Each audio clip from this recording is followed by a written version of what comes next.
Donc, on va faire cette présentation vraiment à deux voix, parce qu'on va entremêler nos réflexions sur le droit français et le droit québécois pour essayer justement de montrer les différences entre les deux pays et pour voilà, montrer les points de convergence et les points de différence.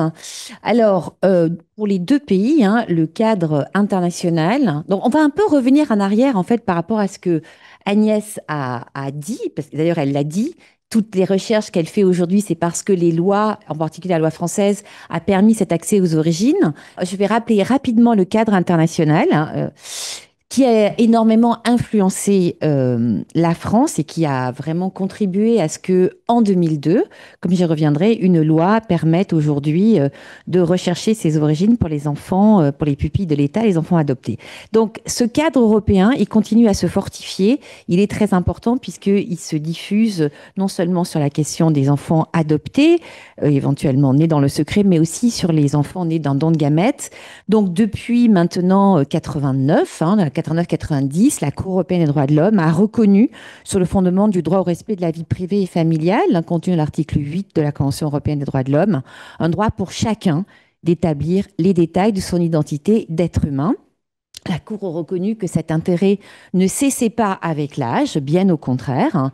Et dans une affaire française concernant une recherche des origines, elle a plus particulièrement inscrit la question de la naissance dans ce droit pour chacun d'établir les détails de son identité, puisque donc elle a dit la naissance et singulièrement les circonstances de celle-ci, elle n'emploie pas le mot origine, relèvent de la vie privée de l'enfant.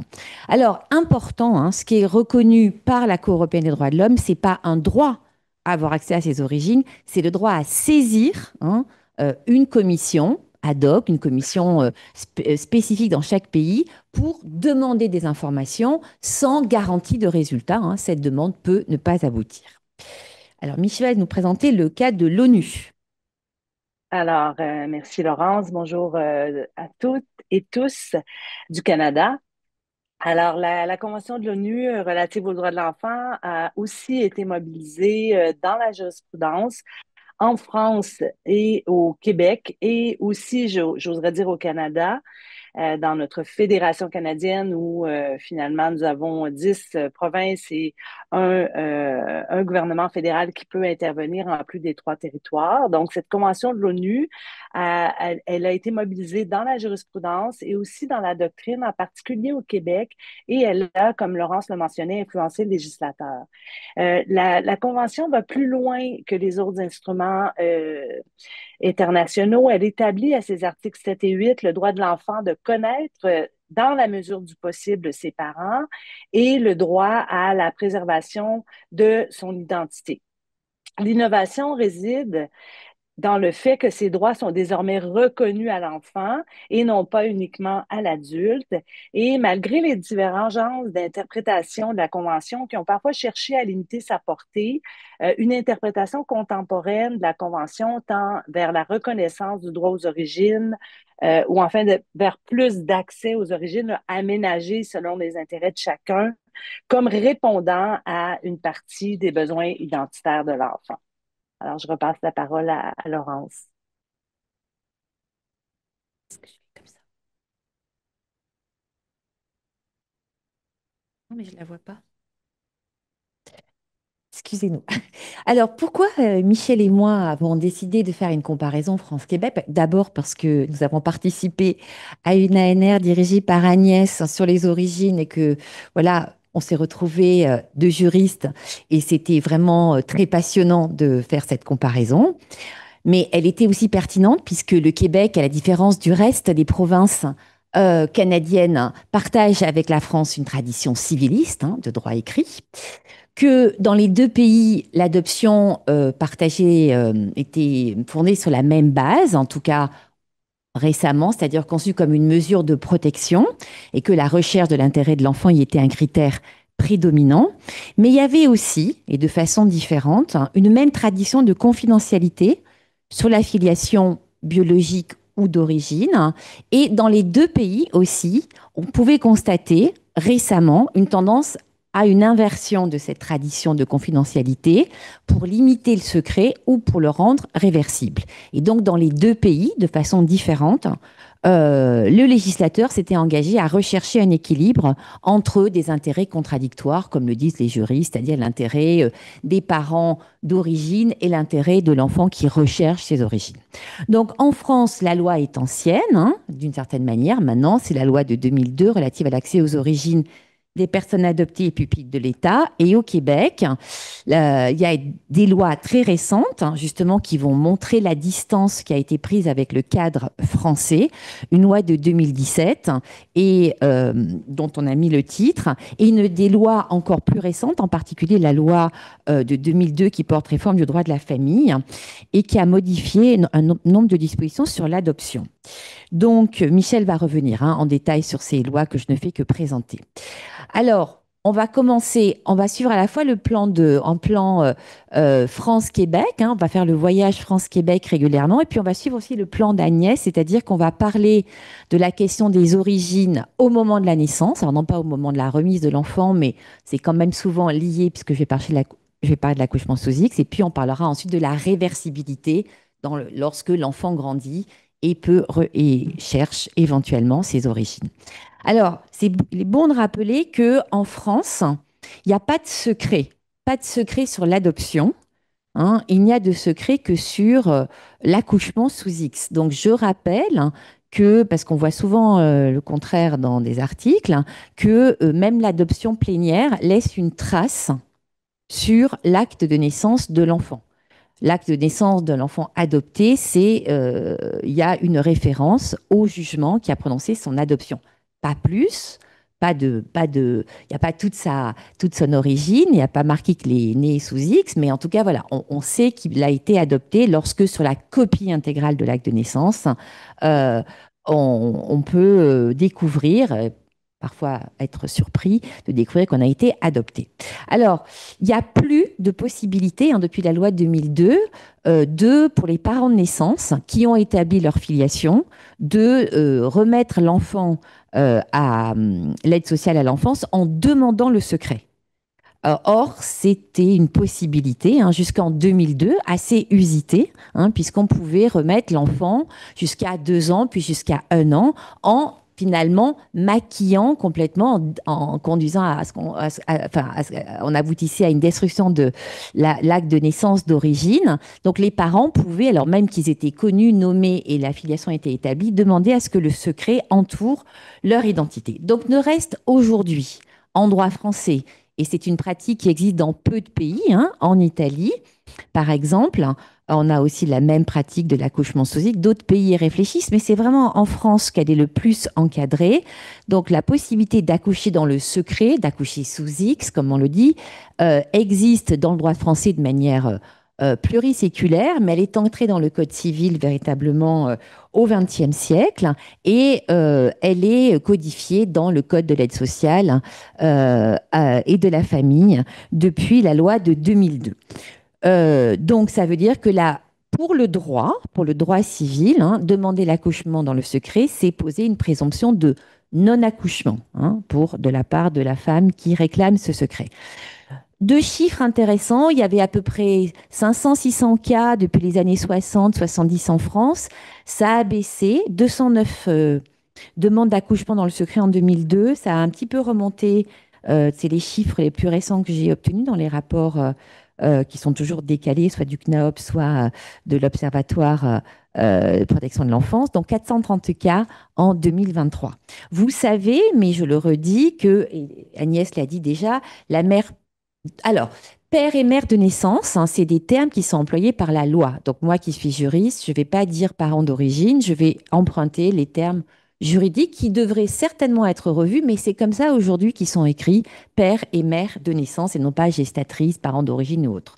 Donc pendant 2 mois, la mère peut établir sa maternité, hein. Vous avez vu que Agnès nous a illustré cette possibilité. Et puis ensuite, l'enfant est admis comme pupille de l'État. Et pour les enfants nés sous X, hein, dans tous les rapports que j'ai consultés, ils sont rapidement placés en adoption puisqu'ils sont en bas âge, tout petits. Et c'est vraiment finalement l'option privilégiée la plus simple qui peut qui leur est proposée et ils sont donc très demandés. L'identité, alors la mère peut laisser différents. Alors voilà, c'est la mère effectivement hein, qui est visée essentiellement, même si les termes de la loi disent toujours parents de naissance, mais on voit bien dans les guides qui ont été faits par le CNAOP que c'est quand même la mère qui est visée. La mère peut laisser un certain nombre d'éléments non identifiants. Elle peut bien sûr aussi laisser son identité. Et puis, elle peut laisser son identité que dans un pli fermé, hein, qui ne pourrait être ouvert que par le CNAOP et qui la consultera au moment d'une recherche. Donc, il y a une maîtrise de la part de la parturiente, de la mère, de ce qu'elle peut laisser, de ce qu'elle veut laisser à l'enfant dans ce fameux dossier. Je n'ai pas le temps d'y revenir, mais les droits pour le géniteur ont fait l'objet de jurisprudence constante. Autant tu as dit qu'ils étaient très peu présents dans la vie de l'enfant, autant en droit, hein, il y a eu, j'ai pas le temps d'y revenir, des affaires qui sont remontées jusqu'au Conseil constitutionnel, revenues à la Cour de cassation et qui ont vraiment essayé de trouver un équilibre. Bon, voilà, qui est peut-être contestable, mais le géniteur est d'un sujet de préoccupation pour la jurisprudence. Voilà, je l'ai dit, la plupart des enfants sont rapidement adoptés. Et donc, Michel va vous brosser le tableau pour voilà, cette question des origines ab initio au Québec. Alors, merci Laurence. L'accouchement sous X n'existe pas au Québec, mais le contexte social et historique est tout de même similaire. Donc, les premières lois d'adoption exigeaient le secret et c'est vraiment le contexte social qui l'exigeait aussi. Les naissances hors mariage étaient jugées moralement mauvaises. Les enfants nés hors mariage étaient abandonnés dans des orphelinats et les institutions religieuses qui les recueillaient les confiaient à des adoptants qui devaient être mariés et pour s'assurer bien sûr de rapidement rétablir la légitimité de ces enfants-là. Donc le principe du secret a prévalu jusqu'en 1982, date à laquelle le législateur a introduit une première brèche dans la confidentialité en permettant à l'adopté majeur et non pas encore à l'adopté mineur et à ses parents d'origine. Le parent d'origine, c'est le terme là, qui est pas, on utilise parent, on utilise père, mère et parents d'origine dans le Code civil du Québec. Donc, j'utilise cette terminologie-là à mon tour, comme l'expliquait Laurence, qui est différente de celle du Code français, des lois françaises. Alors, donc, une brèche dans la confidentialité en permettant à l'adopté majeur et à ses parents d'origine de se retrouver, mais à la condition que chacun d'eux, bien sûr, y ait préalablement consenti. Et par la suite, il y a eu quelques changements, mais comme Laurence l'a mentionné, les plus importants arrivent avec la réforme de 2017 qui est entrée en vigueur pour la plupart de ces articles 1 an plus tard, soit le 16 juin 2018. Rappelons que malgré les nouvelles formes d'adoption reconnues par la réforme, les effets de l'adoption restent inchangés, alors que le Québec ne connaît que l'adoption plénière, au contraire de la France. On en parlait lors de la présentation d'Agnès, que je salue d'ailleurs, qui reconnaît l'adoption simple. Donc, on résiste à reconnaître une adoption sans rupture de lien, pourtant recommandée par deux groupes de réflexion, celui qui avait été présidé par Carmen Navalé, le groupe de travail sur l'adoption, de même que le comité consultatif sur le droit de la famille, mais aussi plus récemment dans les projets de réforme par plusieurs groupes en commission parlementaire. Chez nous, on aurait tendance à vouloir privilégier une adoption sans rupture de lien pour justement prévoir plus de souplesse et prévoir un mécanisme qui pourrait faciliter la pluriparenté dans certains cas quand c'est dans l'intérêt de l'enfant de le faire. La réforme de 2017, elle a quand même assoupli légèrement les règles d'adoption en reconnaissant deux autres formes d'adoption qui demeurent des adoptions plénières, mais l'adoption, donc, peut être assortie d'une reconnaissance de liens de filiation préexistants. Le nom des parents d'origine sont alors inscrits sur le nouvel acte de naissance aux côtés de ceux des parents adoptifs. Donc, ça assure la connaissance des origines, mais il n'en demeure pas moins que l'adopté cesse d'appartenir à sa famille d'origine. Et en respect du pluralisme juridique, la réforme introduit aussi l'adoption coutumière autochtone sur laquelle je n'ai pas beaucoup de temps de m'arrêter, mais à laquelle Agnès a fait référence d'une très bonne façon et qui serait aussi pertinente pour le contexte canadien. Euh, voilà. Alors, la réforme de 2017 ne reconnaît pas un droit aux origines, mais ébranle considérablement le principe de la confidentialité de l'adoption. L'adoption demeure en principe confidentielle, sous réserve des retrouvailles que le projet de loi facilite en inversant le principe du secret cette fois qui prévalait jusqu'alors par celui de la transparence, de plus de transparence. Puis en 2022, dans la réforme qui est entrée en vigueur le 8 juin 2024, on reconnaît dans la Charte des droits et libertés de la personne du Québec un droit à la connaissance des origines, mais dans la mesure prévue par la loi. La réforme de 2022 vient aussi élargir ce qu'on avait déjà prévu comme accès aux origines dans la réforme de 2017. Donc, elle élargit encore l'accès aux origines des enfants adoptés. Nous y référons plus tard, mais mentionnons tout de suite ici que le fait que l'adopté aura le droit d'obtenir une copie de son acte de naissance primitif, mais au contraire de la France, il n'y a pas de trace comme telle sur son nouvel acte de naissance. Mais il aura le droit dorénavant, ce qui n'était pas le cas avant, d'obtenir l'acte de naissance primitif où il pourra constater l'information liée à sa naissance et il pourra aussi obtenir les jugements d'adoption et tout autre document disponible dans le dossier d'adoption, ce qui peut varier d'un jugement d'adoption à l'autre. Euh, Attends. voilà. Alors, à toi, Laurence, diapo Non, 7. voilà. Donc maintenant, on s'intéresse à ce qui se passe après, dans l'évolution du temps. Donc, quelle réversibilité du secret sur les origines, comment l'enfant peut accéder à ces informations. Donc, on va commencer par la France. Donc, vous le savez, hein, puisque vous êtes tous des professionnels ici, c'est une réversibilité sous condition et médiatisée par le CNAOP, qui est donc intégré au groupe France Enfance Protégée depuis 2 ans. Et donc, ce CNAOP a une compétence exclusive pour rechercher les parents de naissance et les contacter confidentiellement. Je voulais dire, parce que Agnès y a beaucoup insisté, le CNAOP, pour l'instant, ne se reconnaît compétent que pour les adoptions nationales, domestiques, hein. Et même si la question de l'adoption, de l'accès aux origines des enfants nés à l'étranger est un dossier brûlant avec un rapport qui a fait beaucoup parler de lui au début de l'année, pour l'instant, le CNAOP voilà, ne se reconnaît pas compétent sur ces questions-là. Donc, on reste dans des adoptions domestiques. Alors, le CNAOP, ça a déjà été dit, peut être saisi par l'enfant majeur, mais aussi, et c'est une question mineur avec le consentement de ses représentants légaux, hein, donc de ses parents adoptifs, hein, même si, et ça c'est quand même très important, la naissance a eu lieu avant la loi de 2022. Donc la loi de 2002, excusez-moi, est rétroactive, hein, puisqu'elle s'applique à des situations du passé pour des femmes qui ont accouché 20, 30, 40, 50 ans avant l'entrée en vigueur de la loi de 2002. Alors, Michel y reviendra, c'est différent au Québec. Il n'y a pas de saisine possible du CNAOP de la part de la mère de naissance. La mère peut demander au CNAOP, s'enquérir de savoir si l'enfant la recherche. Le parent de naissance peut donc demander s'il y a des informations, mais il ne peut pas déclencher la recherche des origines, hein, le parent de naissance.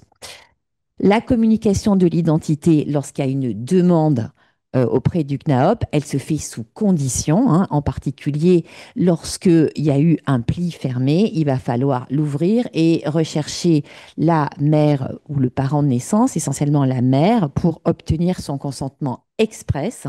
Et donc, de manière assez stable, plus de 50% des femmes contactées aujourd'hui refusent de lever de permettre l'accès à leur identité de manière spontanée. Possible aussi pour la part du CNAOP d'organiser une rencontre en ligne et même anonyme, hein, même si la mère ou le parent de naissance n'a pas accepté de lever son identité. Et ça a été dit par Caroline au début, et j'y insiste beaucoup parce que ça n'est plus tout à fait vrai, hein. L'identification est sans effet sur la filiation, c'est bien inscrit dans la loi de 2002, mais il y a eu une réforme de la filiation par une ordonnance de 2003 qui a modifié très légèrement les choses. On y reviendra plus tard parce que c'est assez compliqué, mais aujourd'hui, un enfant non adopté peut faire une action en recherche de maternité une fois qu'il a identifié sa mère de naissance. Donc, l'ensemble de ce dispositif, hein, a reçu un brevet de conformité et on peut dire même que c'est parce que la Cour européenne était saisie que la loi de 2002 a été quand même votée assez rapidement, hein. L'ensemble du dispositif a donc été validé par la Cour européenne dans l'affaire Audièvre contre France du 13 février 2003, comme je vous l'ai dit. On passe au Québec. Alors, depuis Michel, 2017, il nous reste 10 minutes. oui, oui, OK? merci. Depuis 2017, la divulgation de l'information, jusqu'alors impossible, je vous l'ai dit tantôt, vu la règle de la confidentialité des données, devient maintenant le principe et donc tout enfant peut y accéder avec le consentement de ses parents et il peut aussi y accéder seul dès l'âge de 14 ans, ce qui est différent en France. Donc, cette divulgation est soumise à exception concernant l'identité et le contact. Donc, si un refus à la communication d'identité a été enregistré comme le Code civil le prévoit, les informations contenues dans le dossier pourront être transmises, sauf celles qui permettrait, pardon, d'identifier la personne et le contact devient aussi le principe, sauf évidemment si un refus au contact a été enregistré. Le refus à la communication d'identité doit être inscrit dans les 30 jours de la naissance et non comme auparavant, comme avant la réforme de 2022, dans l'année de la naissance. Et la personne adoptée pourra avoir accès à ses origines au plus tard à ses 18 ans, puisque le refus à la communication cessera d'avoir effet à ce moment-là. Pour toutes les demandes d'antécédents, on a l'équivalent du CNAOP au Québec. Je passe rapidement là-dessus. C'est le service d'adoption de chacune des régions, là, des agences centrales qui sont responsables tout comme le CNAOP, d'assurer l'accès aux origines. Et de façon plus large qu'en France, l'accès s'étend aux parents, aux frères, aux sœurs majeurs et aux grands-parents d'origine, sous réserve du refus, bien sûr, du parent d'origine. Et une fois l'adopté majeur, le parent, la fratrie, les frères et sœurs ou les grands-parents d'origine peuvent également obtenir son nom et les renseignements lui permettant de prendre contact avec lui si bien sûr l'adopté y consent. Et cette possibilité n'existe pas en France, je crois. Les refus peuvent être retirés lors de la première demande de renseignement le concernant. Le parent d'origine doit être informé de cette demande-là afin qu'il puisse maintenir ou non son refus ou le retirer. Tant que son identité n'a pas été divulguée, l'adopté ou le parent d'origine peut refuser le contact. Et avant la communication de son identité, la personne recherchée doit être informée de la demande et on doit lui donner encore la possibilité d'inscrire un refus au contact. Finalement, il est important de mentionner que pour les adoptions antérieures à la réforme de 2017 entrée en vigueur en 2018, l'identité du parent d'origine est protégée sous réserve qu'il y renonce de façon volontaire. L'autre diapo, les parents, le code prévoit une obligation des parents adoptifs d'informer leur enfant du fait qu'il a été adopté ainsi que des règles relatives à la communication d'identité et de contact. Et cette règle n'existe pas en France. Il n'y a pas de sanction, bien sûr, mais donc, à défaut pour les parents d'avoir bien informé leur enfant, l'enfant pourra faire une demande à l'autorité compétente qui pourra lui transmettre l'information sous réserve, bien sûr, qu'elle soit disponible, qu'il n'y ait pas de refus d'inscrit. Et fait très important, Agnès en a parlé aussi, euh, et ça ressort de plus en plus depuis qu'il y a une plus grande ouverture vers les origines. Les services d'accompagnement psychosocial sont fondamentaux et doivent être offerts là, par les services en matière de recherche d'antécédents sociobiologiques et de retrouvailles. Et c'est ce qu'on fait au Québec. Il y a une obligation donc d'accompagner les parents. Bien sûr, j'entre pas dans plus de détails, là, ça prend des ressources, etc. Alors à toi, Laurence. Voilà, il nous reste une dernière question à aborder. On va aller vite. Quelle incidence du décès des parents de naissance, hein, c'est peut-être là-dessus que le droit français est le plus fragile. Donc, si le parent de naissance est décédé, normalement, il y a une communication de son identité, mais le problème, c'est que lorsque ce parent de naissance a refusé la levée du secret lorsqu'il était contacté par un agent du CNAOP, il y a l'obligation dans la loi pour l'agent qui prend contact avec le parent de naissance, de l'interroger sur sa volonté post-mortem. Et donc, si le parent de naissance, la mère de naissance essentiellement, manifeste son opposition, même si ce recueil est fait par voie orale par l'agent du CNAOP, hein, il y a tout un contentieux là-dessus. Donc, cette opposition recueillie par voie orale par l'agent, elle vaut blocage pour définitif de la levée du secret et donc ça fait blocage à la communication d'informations identifiantes concernant, voilà, d'informations identifiantes pour l'enfant. Et ce système a été validé par le Conseil constitutionnel en 2012. Si pas d'opposition, il y a une communication post-mortem qui est permise. Bon, je passe sur le fait que c'est finalement une voie d'accès importante hein, pour les enfants, pour les personnes qui recherchent leurs origines, d'avoir accès à l'identité de leurs parents naissance via la question via le décès du parent de naissance.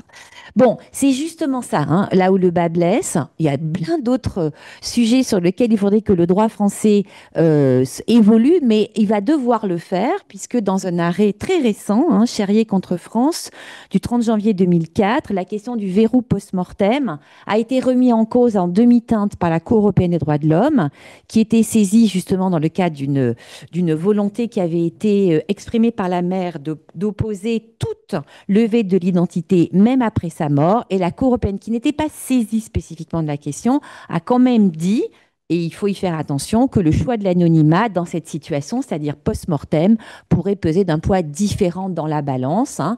Elle a toujours dit que le système de droit français était tout à fait conforme à la Convention européenne des droits de l'homme, mais là, elle a dit que sur le post-mortem, ça n'allait pas. Et donc, en droit québécois, Oui, la réforme permet dorénavant l'accès aux origines, même lorsque le parent d'origine est décédé, une situation qui aurait entraîné définitivement la fermeture du dossier avant la réforme. Et en effet, le refus à la communication de l'identité cesse d'avoir effet au premier anniversaire du décès de la personne ayant refusé la communication.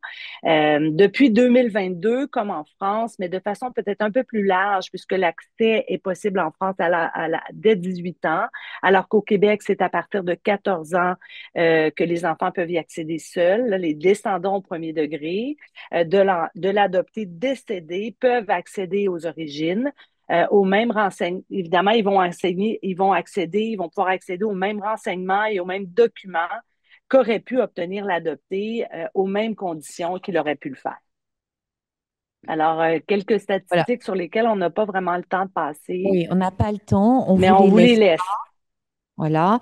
On a aussi fait des diapositives sur la question des données de santé, hyper importantes, hein, qui ont été intégrées dans la loi de bioéthique et qui ont été encore affermies dans la loi récente. Mais voilà, on n'a pas le temps. Québec, il y a la même chose aussi. Et voilà, je laisse Michel conclure. Alors, avant la réforme, on pourra revenir sur ces diapos-là s'il y a des questions avec grand plaisir. On veut juste être sûr qu'on respecte bien notre temps. Donc, avec la réforme de 2022, les règles en France et au Québec avaient suivi à peu près une évolution similaire. Donc, de la protection du secret, les deux pays étaient passés à une logique qui favorisait davantage de transparence. Et depuis la réforme de 2022 et en particulier de 2023 au Québec, qui est venu reconnaître un droit aux origines et aménager l'accès aux origines pour les enfants conçus par PMA et GPA, dont on n'a pas à parler aujourd'hui, mais je tenais à le mentionner. Donc, depuis ces deux dernières réformes de 2022 et 2023, le principe du secret a nettement reculé au Québec, aussi bien en ce qui concerne l'adoption que en ce qui concerne la procuration d'un enfant impliquant la contribution d'un tiers, comme on le nomme maintenant dans le Code civil. Alors, en France, le recul comparable du secret n'a eu lieu que dans le domaine de l'assistance médicale à la procréation avec don de gamètes, depuis donc la loi du 2 août 2021. Et donc, finalement, et je lisais hier le texte nouvellement sorti de mes collègues Anne-Marie Piché et Geneviève Pagé sur les expériences des enfants adoptés dans le cadre des retrouvailles. Et je pense qu'ils mettaient aussi, elle, bien l'accent là-dessus. Les tests génétiques sont maintenant disponibles, ils sont en ligne, ils sont encouragés sur les réseaux sociaux. Alors, de gré ou de force, les parents d'origine risquent de se retrouver, risquent d'être retrouvés. Alors, dans ce contexte, l'État se devait de prévoir un cadre pour mieux encadrer les familles, pour ne pas les laisser à elles-mêmes, parce que c'est une situation euh, qui peut entraîner beaucoup de conflits, euh, beaucoup de bonheur, j'imagine aussi, mais beaucoup de conflits. Je pense qu'Agnès l'a très bien expliqué également. Alors, je vous remercie de votre attention. Voilà, donc ça vous a mis une bibliographie et puis voilà. Et on a mis la référence à l'ANR dans laquelle, qui nous a permis de faire ces recherches.